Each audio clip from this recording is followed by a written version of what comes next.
You are listening to The Pilgrim on the 405 with Will Christ. Join him as he and his guests discover how businesses thrive in California. Well, welcome to The Pilgrim on the 405. We're going to have a great time this morning talking about finding things that you want to do versus things that you think you ought to do. And we have with us Julie LaCroix, the founder of Career Lab, to talk with us about what that means in terms of jobs and careers and all those things that we do in our world. Welcome, Julie. Thank you, Will. Thanks for having me. Well, super. So tell us a little bit about what Career Labs is before we get into talking about this motivation for people. Sure. Well, Career Lab is a monthly workshop that I offer. And it's free to the community of professionals in Orange County or from wherever they want to travel. And I get together for a couple of hours and I talk to people about career pathing problems, questions about how to find what they want to be doing versus what they think they ought to be doing and how to go about it and what the resume strategies are. And then also in Career Lab, I offer a ton of resources. I have a self-directed set of guidebooks. I've got, career counseling individually you can do with me. I've got a podcast called Career Lab. So Career Lab's really kind of an incubator for taking what I do in my private practice and getting it out to the community, to the masses, so that a larger audience can benefit from some of the things I've learned from my clients over the years. Well, excellent. What are some of the things that you cover on your podcast? Oh, in my podcast, I take individual callers. So anybody who's confused about where they are in their career and what their next step should be calling into Career Lab, getting some free career counseling. It's a lot of fun. We just kind of do some spot work, and what I try to do is I try to take their problem and kind of yank it out of their personal context and show the rest of the callers, the rest of the listeners, how it relates to common problems and universal problems and how to overcome some of those barriers. It's really fun. Well, goodness, how many years ago, maybe 30 years ago, I was struggling. I didn't really see a future in what I was doing. And I went down I was on the East Coast in Massachusetts and went down to Hartford and met with Robert Half Associates, right? And at that point, what I was doing in my head was thinking about jobs. What jobs are there out there that I could get into? And now what I'm hearing from you and what is true for me as well is there's a big difference in getting a job and finding a purpose, finding what I'm called to do, right? Oh, absolutely. Absolutely. And people put the cart before the horse and start looking outside for the right job to fit into, and it's actually the other way around. It's exactly what you just described. It's understanding yourself a little bit more in the context of occupational pathways and then entering those pathways, given your purpose, for sure. And now, what's the effect, what's the difference between having a job and living out my purpose? Oh, I think everything. It can be anything as small as just kind of isn't scratching my itch to something major like I am so misaligned. I have depression or anxiety or money problems or marital problems and stress, and I've seen everything in between. So misalignment in career, in my opinion, is not something that you want to constantly be eliminating, misalignment in career. Well, now, it seems to me that the employer, the company, the leadership team have a responsibility in that as well, in terms of defining clearly what that particular job is responsible for. Is that fair? I think it's fair, and I have a very different perspective on that, and I don't think my perspective is very popular on that. I think that the human resources professionals do a pretty darn good job of utilizing the occupational pathing resources that are available to create mobility tracks for professionals that make sense and that are pro-skill development down certain channels.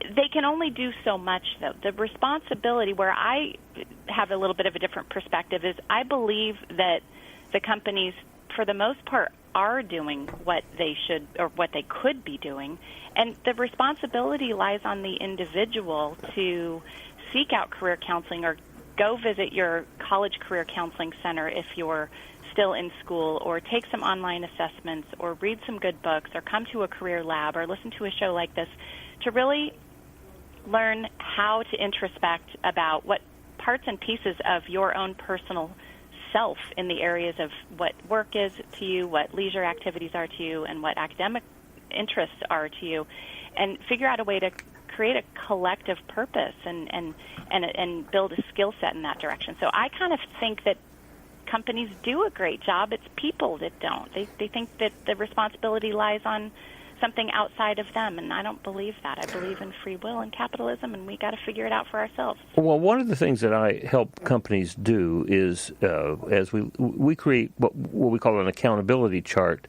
versus an org chart. Mm-hmm. And what we're looking at is what are the processes that need to happen for this company to achieve its vision.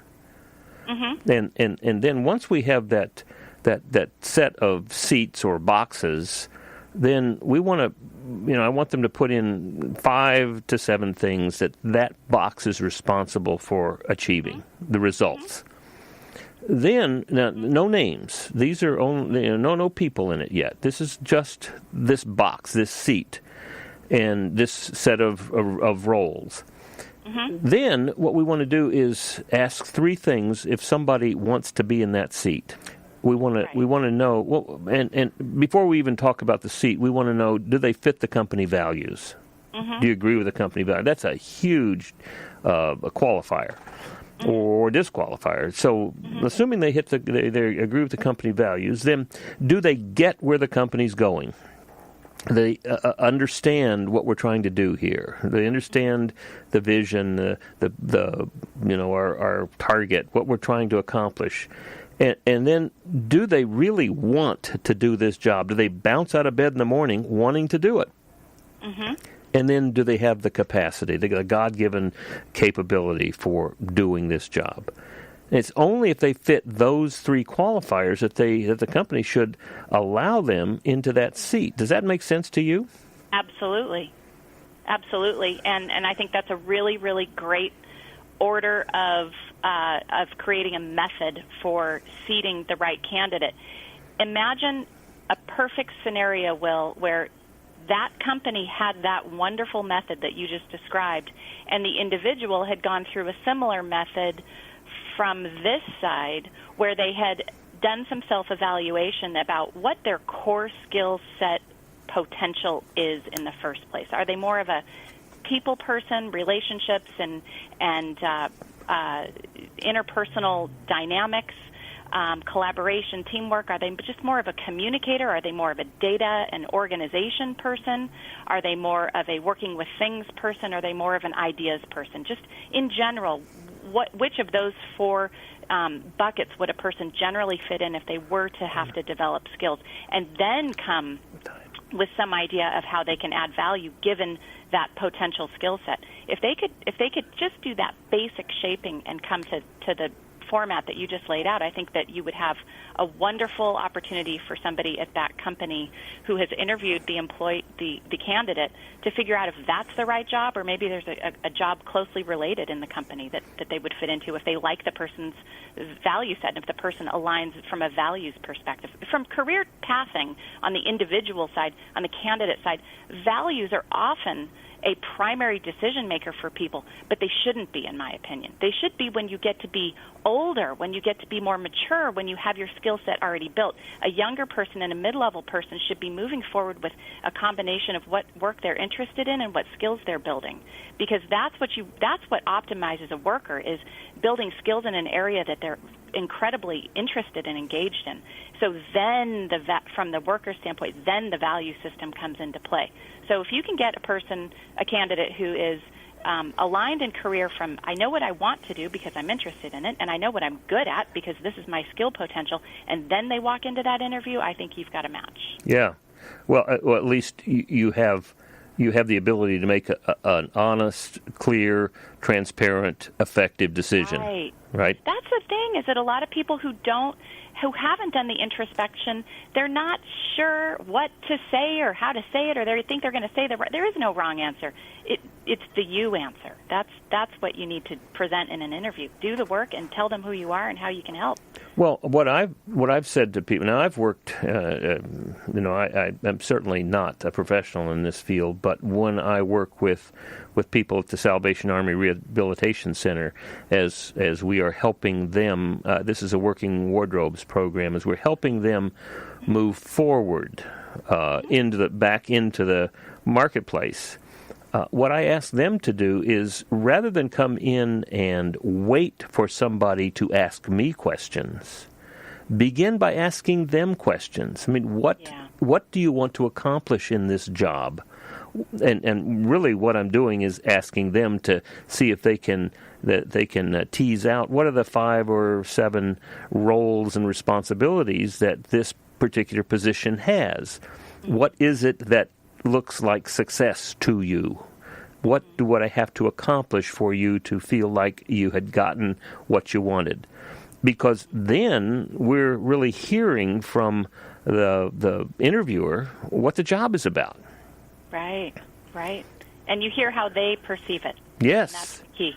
Yes, and I also tell them, they are interviewing you, but you are also interviewing them. They're trying to figure out whether they want to hire you, and you are trying to figure out whether you want to work for them. That is, there's a whole model and theory that we could go deep into on that right there, which is the balance of fit between a candidate and an employer. Yeah, well, to me, when I work with companies, they're not startups. They're not going out and hiring 30 people tomorrow. Right. They generally have 10, 20, 30, 40, or 150 people. And what I want them to do is to get to this picture of the accountability chart without any names in it. So when we begin, I tell them, nobody has a job here. As a leadership team, you got to be like a board for a moment and look at what the processes are that have to happen in this organization to accomplish the goals, the vision. Then, as you're looking at these places, look at what needs to happen.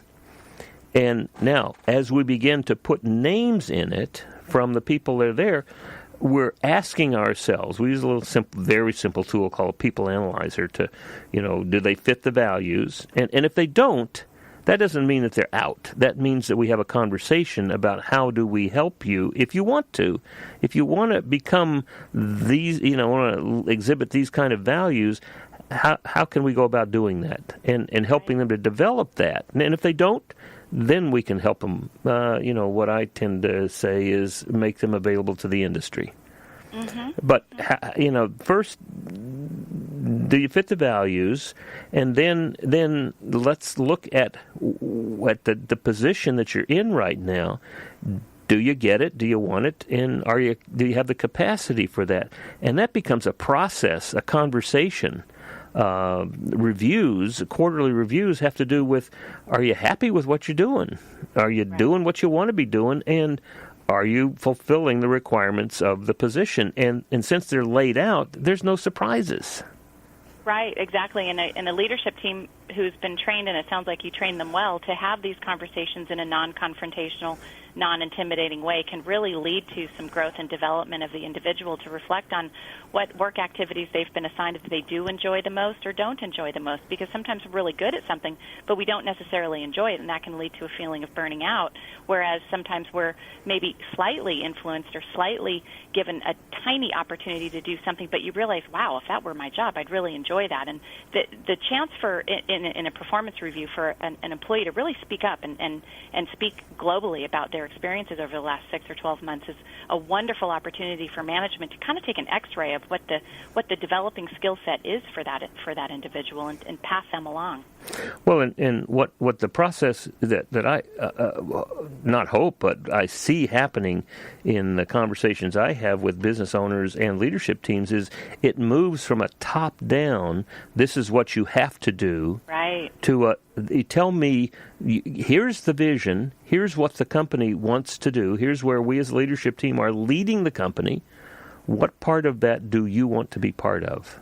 Yeah, that's a wonderful way to help candidates and employees fearlessly try things that they know that they have an aptitude for. And that's a wonderful way for a company to find hidden gems. Well, what I've discovered is that when a company is telling people what they have to do, when that's the predominant management thrust, the management pattern, that I believe, my experience is they're losing about 50% of the creativity and productivity in their employees. Well, I think tapping an individual's creativity is almost always a piece of the recipe of burnout. And a younger person, it's not going to, they're happy just to have work a lot of times and just to be building skills.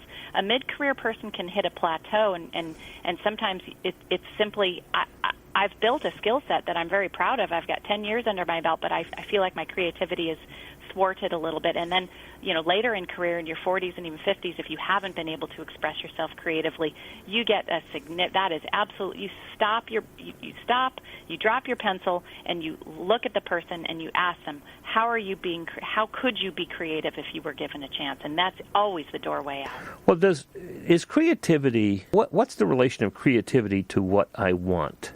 Are they the same? They can be. They're just not. They don't feel the same sometimes. Like, I'm not an artist. I don't feel like a creative person. But we're all given a tablespoon of salt, Will, and it's just dashed on us at different times and in different amounts. I do have creativity just as much as any other person. It's just expressed differently. My own particular creativity is expressed through abstraction and being able to work in a spatial world of data and information and facts and personal history and synchronize things into a model and into an action plan.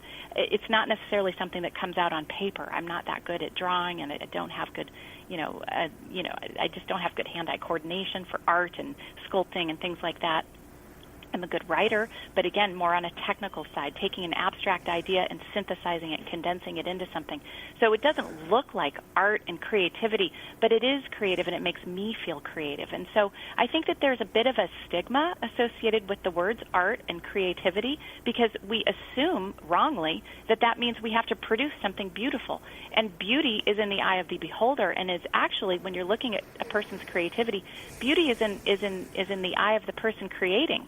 And in the heart of the person creating. So if we can access where we feel the most creative, or where we're recognized the most, even if it's just in our friend group or social group or family group, where they say, gosh, you're always so good at that. I love it when you do that. Or, oh, let's ask her to do that. Or, oh, let's get him to do that. Those are the clues that a person needs to be looking for if they don't think they're creative. They need to be looking at those ways that they're expressing themselves that society is saying, yeah, that's where their creativity is. Now, there's a subtle difference there that I want to talk about. The praise for somebody who is thoroughly enjoying something versus the identification of, oh, you're good at that, and we need, so would you? Right? Ouch. Well, the strong candidate will say thanks, but no thanks, and know that their skill sets have a marketplace somewhere else. You did such a good job on that Excel spreadsheet for our for the Girl Scout cookie sale. We need a treasurer for the soccer team. Would you do that? Oh man, I'm not your girl. If that's not your thing, don't take the compliment of being asked to do it as a reason to take action and do it. Because here's why, Will. Aptitudes are capacities to build skills. They're God-given birthright capacities. You and I could take a math class and spend the same amount of study time, the same amount of hours, and I promise you would come out ahead of me. I just don't have the aptitude for it. So even if I did okay on that one project, me or anybody else, and they were then asked to take that and leverage it into a larger, more impactful work task, you shouldn't take it. It's not, somebody else will always be better than you. So do yourself a favor by not being miserable, and do the company a favor by helping them recognize that there's somebody else out there with better skills for that. Well, and I want to push it even further. There's somebody out there who really wants to do it. Loves it. Yes. And when we talk about the tool that I give companies called Delegate and Elevate, now that was that 4-quadrant rectangle I was talking about. And what we want people to do is identify those things that they really don't want to do, even if they're very good at it. And then to delegate that, now not to somebody who doesn't want to do it, but find somebody who loves to do that and is good at it. Yeah. And invite them to do it, which then frees me up to do the things that I really want to do. Yep, bingo. That's the key. Or find somebody who loves to do it and ask them to find somebody who might love to do it. Because wanting to do something is one thing. Having experience doing it is another. If you are somebody who likes to do something and has a lot of experience, you're highly motivated to do that. But it's your job, in my opinion, in a company to find others like you who maybe aren't occupationally aligned or perfectly skills aligned. And every time you've ever asked them, they've had a little bit of experience, but they've been really good at it. They've got a knack for it. They seem to like it. That's a professional development skill set. That's a hidden gem. So if we can help companies identify those people who probably, if given the chance, if given a wider exposure to a certain work activity, would love it and would develop a great skill set, a wonderful ability to do it, by all means, give that person that running room. Well, it seems to me then that companies at best, and when we talk about company, we're talking about a group of people, right? Yes. Supreme Court judgments aside, that corporations are people. Companies are a group of people, and they come together, hopefully because they share common values. They enjoy being together. Then it seems to me that there's two things that they do all the time. One is they get things done, right? Right. All right, now the second thing they can be doing, and in great companies I see them doing, is they're continually learning how to get them done better. Yes. So they're focusing on getting things done and spending at least equal amount of time on learning how to get things done better. Usually more efficiently, yes. Well, more efficiently, with less resistance, less more alignment would create less resistance. Having the right people in the right seats, learning how to, what I find is simple things like learning how to get things done that I said I would get done in a week, getting it done. Learning how to, take on projects or obstacles that I'm going to remove in 90 days and learning how to get that done. That helps me to move toward my, 10-year target or 30-year, whatever that big goal is. If I can learn how to get things done in a week that I said I would do, and I can learn how to get things done in 90 days that I said I would do, I can get to that. I can get what I really want out of this. Absolutely. That's intrinsic motivation, and the pathways that you're talking about creating in a company are exactly what's going to continue to magnify and stimulate intrinsic motivation in a worker. To be moving forward, to be creating and to be producing and to be making the work environment a nicer place both for the internal employees and the external clients and then the vendors and suppliers as well. You definitely want an engaged, intrinsically motivated group of people to be spreading and sharing in that culture. Well, and now I get the sense that you work with individuals more than companies. Is that? I do. Okay. I do. I do some corporate work, but the primary focus of my training is for the purpose of the individual. And so my passion right now is with companies. Right. And what I tell companies is as you move through this process, you're going to find two problems with people. One, you're going to find some people who are who are really fit the values and the culture of the company like a glove. I mean, they're just wonderful to be around. But unfortunately, they really aren't doing their job. They can't do the job. They don't have the capacity to do the job. Mm-hmm. Now, if you've got 40 or 50 seats, then you've got the opportunity to move them around into a different seat. But you can't let them stay in the same place. Mm-hmm. On the other hand, you're going to have people who are excellent at doing the job. I mean, they are doing the job better than anybody you've ever seen, but they don't fit the culture of the company. Mm-hmm. And I tell them that's going to be a real problem for you, because they will chip away at the company and eventually kill it. Mm-hmm. And so how do you, when you see that going on with individuals, what do you tell them?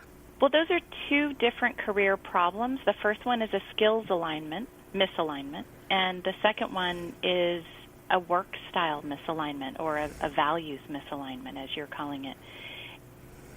Any misalignment in career, again, must be continually defined and removed, in my opinion. So what I tell people is skills first. Go with work you feel highly capable of doing and that is highly enjoyable to you. Because if you present yourself as a candidate in an interview who knows what they want to do, knows the name of the job, knows the skill set, and either has it or is building it and is enjoying it along the way and wants to be producing in that type of role, then that's where that conversation can come that you mentioned earlier about, do we fit? Can we get along? Are we the type of people who have the same kind of expectations when assignments are handed out, when clients call in and request this, when a meeting is, comes to order and everybody's supposed to weigh in? Do we have the same comfort level? Do we have the same goals? Do we have them at the same level? Some companies have more aggressive goals than others. Some are more into, their pillars or mission, value statement. Companies should have those and operate by those, and that those should be guideposts that help form the culture, and that the culture is managed to that, so that the skills are applied for the same reasons at the right time, and everybody understands what's going on. I've worked in companies that are aligned and misaligned, and it's very different, and it's very unique, and it's very fun to see it all come together. So what I tell my clients is, just be continually focusing on making sure that you're moving forward with a career path of high interest to you, that is going to develop a strong skill set that you enjoy employing, and then find a company you love. Right. Now, this whole notion that we've inherited from someplace, I don't know where it comes from. It has something to do with judgment in a negative sense of getting fired. Now, I grew up in South Texas and then spent a lot of time in Massachusetts on the East Coast. And there, getting fired, I mean, these generally people on the East Coast would get into a position, they'd stay there for life. Yeah. And if they were fired, that was traumatic. That was earth-shattering. And that was, I carried that with me, and there have been times when I was misaligned. I wasn't misaligned, they were misaligned, right? But there was misalignment, and there were times when I was asked to leave. I took that very, very seriously and personally. And then I learned about what I call the Hollywood model. Do you know the Hollywood model? Well, all right, now think for a moment. Somebody has an idea about a movie. All right, they go out and they find a producer, and they find people who will support it. When they get the money together, then they begin to hire the gaffers and the person who's going to find run the the camera, somebody who's going to be the caterer. All of these positions are that you see them at the end of when they have the crawl at the end of the movie. All these positions, they're all there. They hire all of those people, and when the movie is over, those people Now, you could say they lose their job, but they don't lose the job. They over. completed the job. Yeah. All right, now, this is the model. So when that job is over, it's not like I got fired. It's like that was over. I'm moving on to the next one. Mm-hmm. And by the way, I should probably be thinking about what my next one is 75% into the first one. True. All right, now, if you adopt the Hollywood model, you're never fired. That's a great way to think about it. You're simply moving on to the next project. Right. Now, by the way, that's what I tell people about retirement, too. There's no such thing as retirement. You just forget that. That's a fantasy that was put together back by manufacturers in Detroit in the 20s and 30s.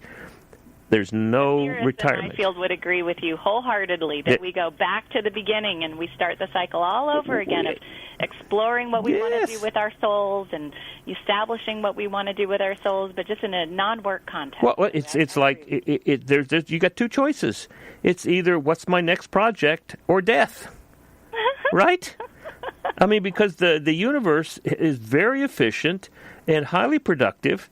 Good stewardship. If the cells aren't being used productively, the universe tends to say, I'll take those and put them someplace else. Thank you. Oh, dear. Get busy. Everybody get busy. Well, I don't know if it's get busy, but it's get intense. Have an intention. What are you doing? Where are you serving yourself and others? True. What's your purpose? Well, and I think that work has a lot to do with how we see ourselves.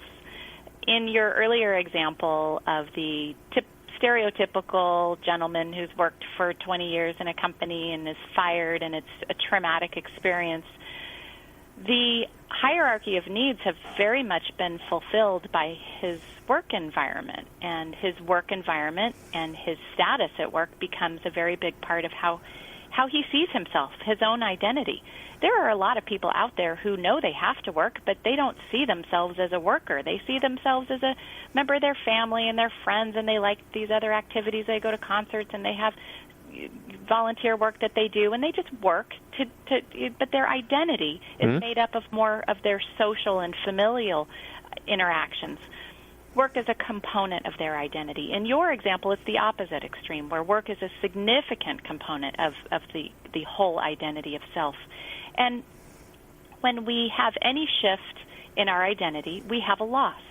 And we lose part of the support system of our hierarchy of needs, whether it's a group or a feeling of belonging or a paycheck to give us, access to, support and food and shelter and all of that, transportation. If that becomes elongated, that can create an incredible trauma. But the Hollywood model is a wonderful way to help the individual recognize that the stop that they were just on is really just a project. I like how you describe that. And their identity doesn't have to crumble. We just need to go out in search of a new environment where it belongs. It can belong again. We all want to belong. Well, to the extent, when you're working with people, do you ever help them to see that they are their own business, even though they might be getting a paycheck from a company, but they really are their own business? Oh, for sure, yes. The whole overarching goal of career counseling is to help an individual become self-directed in their career. And any career counselor would agree with me. In order to help a person become and truly feel self-directed, you have to have skills confidence. You have to have a relatively clear picture of at least a channel. It doesn't have to be a pinpoint, but a channel in which you belong. And that very much is a different perspective than somebody who's hanging on to a job as a passive player versus somebody in the scenario I'm laying out, somebody who is actively participating and actively engaging and actively pursuing work, the art of work, their purpose extended to society in remuneration for a paycheck. That's what work is. It is taking who you are on the inside and channeling it occupationally into a way that can help society, because that's what we all want to do. We want to help, but then getting paid for it. You have to do it in a useful way. And now, in every 90 days, I set goals for me, and as in my company, we all put that together and say these are the things we want to accomplish as a company, and then that becomes, what our year plan and what's our 3-year picture going to be. And one of those pieces of that 3-year plan is, for me, is that I will be delivering my message. And when I looked at that last week as we were just reviewing it, that's not just a verbal, it's not just written. It really has to do with the message. That's what we're talking about today, is the message is that fulfillment of oneself can be in the context that generates money. Absolutely. And whether it comes from this particular company or not is not the true. That's not your evaluation. It's, am I fulfilling my purpose? And then how do I find a place where I can support myself or earn enough to be able to do the contributions that I want to make, and those kinds of things, right? Right, absolutely. And I think people misunderstand what purpose really means. Purpose, if you think about the purpose of a screwdriver, it's to fix something. It's to help something else. A screwdriver does not exist to be a screwdriver. A screwdriver exists to help and function and be of use. So an inner purpose is not like a feeling and a passion and all of that stuff that they talk about. An inner purpose, connecting your purpose to the outside world, is more along the lines of how you can be useful. So continually evaluating that is absolutely the road to the paycheck, so to speak. Well, as we come to the end of our conversation, we're coming perilously close to seeing models like Jesus and Muhammad and Moses. I mean, the stories we hear of them are not about them so much as they are about their service. And career counselors know that there is a spiritual connection in the career counseling room, and a reason that a person walks into their office at that time in their career path to pursue a new path that is slightly augmented or adjusted from where they are, so that they can get that magic that you're talking about. There is no question in my mind, Will, that there is a spiritual component to the proper alignment of self and career. Now, I would imagine that there is almost always an element of transformation when people get it. Yes, it's beautiful. That must be very fulfilling for you. It's the most amazing job. I can't believe it. It's calling it a job, it doesn't give it justice. It's wonderful, and part of the reason why I have Career Lab, to bring these tools and these transformations, as you call them, to the masses. Everybody in America deserves to have the feeling of fitting in and being useful and getting paid. Well, we get together with the what we call the visionary and the integrator, the on the leadership team regularly for my companies every quarter, and I'm thinking that at some point we might want to invite you in and let you talk to them about the role that they fill as part of the leadership team in helping people to find that kind of fulfillment. Fulfillment in themselves, in their families, in their communities, in their companies, and to be perfectly honest with you, in the country. We have a huge skills gap. If we closed it, we would have added $2.5 billion or something huge like that to our GDP. I don't know this year's number. That was a number a couple years ago. And every person who isn't working to their full potential and their full useful purpose is contributing to that horrible skills gap that is the Achilles heel of this country, and every company has something they can do to close it. That's right. That's exactly what I'm saying. Is that those tools that I use, and 250 other people around the country who are helping to implement the what we call the entrepreneurial operating system, the EOS. That's what we do. We are helping companies be the best, and in doing that, we help people be the best. Absolutely. When you connect people to the bigger vision and their patriotic sense of, being an American and that their work is more than just what they're doing at their desk, that it's really helping the health of their families and communities and country, then you get a collective that really is a wonderful thing. I love that message. We share that. All right. Well, Julie, this has been wonderful. Absolutely wonderful. How can people get in touch with you if they wanted to? Yes.